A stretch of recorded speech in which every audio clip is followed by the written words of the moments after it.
छौरी 10-20 नहीं तोरा के भी लिख देबोगे गे छौरी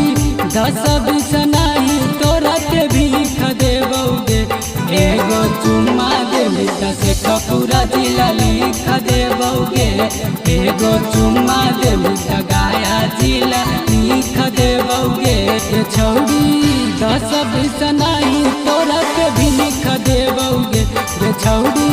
10-20 नहीं तोरा के भी लिख देबोगे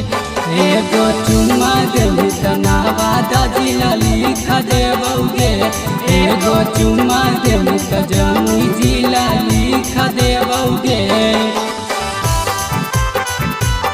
एगो चुम्मा देबी त जमुई जिला लिख देबोगे एगो चुम्मा देबी त नवादा जिला लिख देबोगे एगो चुम्मा देबी त जमुई जिला लिख देबोगे नाच ले ओइनी छौरी जिला तू पटना नालंदा के छौरा करी देतौ दूर घटना नाच ले ओइनी छौरी जिला तू पटना नालंदा के छौरा करी देतौ दूर घटना तोरो मन हरसावेला चाही त किक देबोगे तोरो मन हरसावेला चाही त किक देबोगे एगो चुम्मा देबी त अरवल जिला लिख देबोगे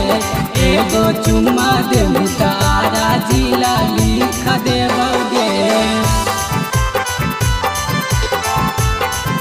एगो चुम्मा देबी त जमुई जिला लिख देबोगे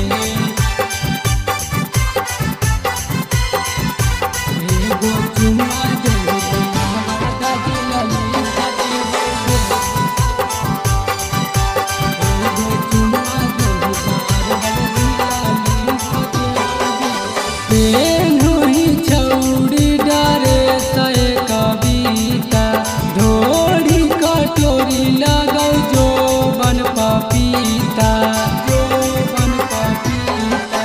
पेन्हुई छौरी डरे सए कविता ढोरी कटोरी लगौ जोबन पपीता कहू अलगो अलबेला तोरा से सीख लेबोगे